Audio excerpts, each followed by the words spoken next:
Hello and welcome to this video. In this video, I'm going to teach you how to install MySQL and MySQL Workbench. To install MySQL and MySQL Workbench, we just type MySQL,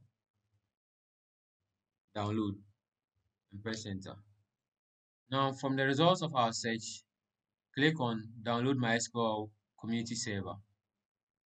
You can select the operating system you are using here. In my case, I'm using a Windows operating system, so I'll continue from here. Then I'll click on Download. Now, if you have an Oracle web account, you log in or you can sign up for one. In my case, I just want to download. So I'll click on just start my download. Then I'll click start download. So this would just take a few seconds depending on the speed of your internet.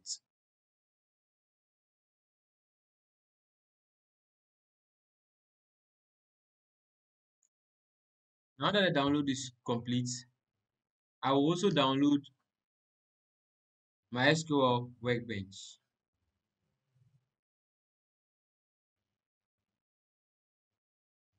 Then I'll click on my SQL Workbench. In the search results, click on download my SQL Workbench. In this page, scroll down, then click on download. Similarly, if you have an Oracle web account, you can log in from here. Else, just click on just start my download. Click start download.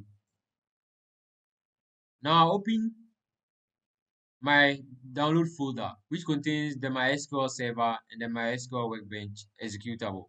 So first, I will install the MySQL server. Click on next. Accept the terms in the license agreement and click on next. Here you are prompted to select the setup type. In my case, I'll go with typical. So I select typical, then I install. This might take a few seconds depending on the speed of your computer.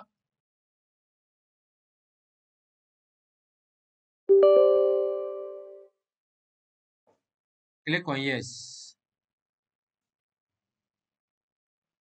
So we have our installation running.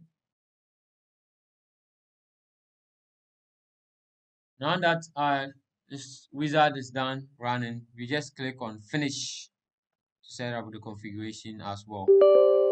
Click on yes. Now in the pop-up, click on next. Maintain the default directory where the server is going to be installed and click on next.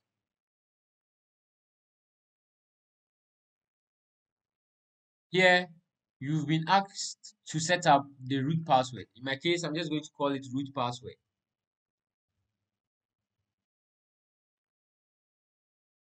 And you type the same password here, so root password.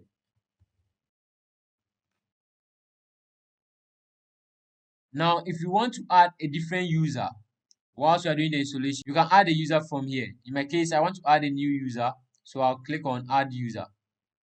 Then I'll add a username. Let's say block code. Then down here in the password input box, I'll input my password. So in this case, this password I'll keep to myself.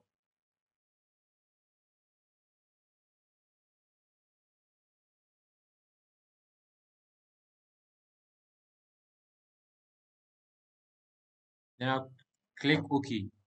So you can see my new user added. Then I'll click on next. Maintain default settings and click on next. If you want to create sample databases, you can check any of these. But in my case, I don't want to create any sample databases. So I'll leave it and then I'll click on next. Then I'll click on execute to execute or apply my configurations. This might take a few seconds depending on your PC speed.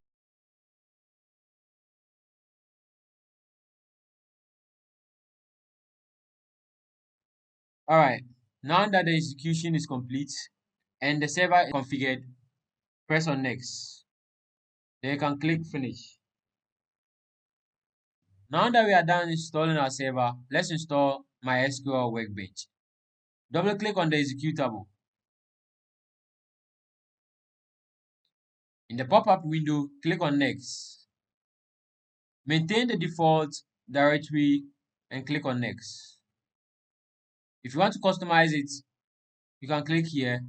If you want to install all features that come with it, you can click on Next. In my case, I'll keep all features.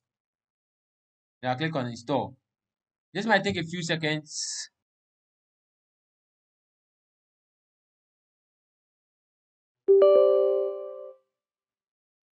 Then click on Yes. This might take a few seconds depending on your computer speed.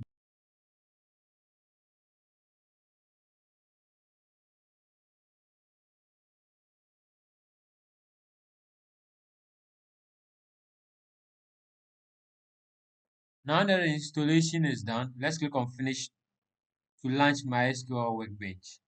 In MySQL Workbench, we are greeted by the local instance of MySQL. We can decide to delete this and create a new one, but in my case, I'll maintain it and then I'll create a new one. Now, my connection name, I'll just call it block code. Now, the username that I will use to log in. Maintain the default host name and then the port number. The name I'll use block code, which was the user I created earlier. Then I'll click on OK. Now I have block code instance created. Now double click on block code instance and you'll be prompted to enter your password. If you used the root user password you created or you use the root instance, then you'll be expected to input the root password. So in my case, I'm going to input my block code instance user password and I'll press enter. Click on continue anyway.